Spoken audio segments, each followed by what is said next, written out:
In this video, I'll show you how to post a note on Instagram. First, open Instagram in your browser or in the mobile app. Now go to the home screen. Next, find the message icon. If you are using a computer, you will see it on the left side. If you are using a phone, it will be in the top right corner. Click on the message icon. Now your inbox will open. At the left, you will see a small thought box above your profile photo. This is the Notes option.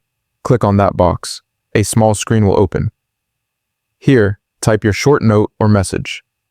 You can write anything like a quick update, a feeling, or a simple thought. You can also add emojis to make your note look more attractive.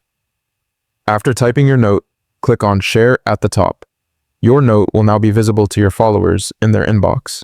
That's it. This is how you can easily post an Instagram note in just 1 minute.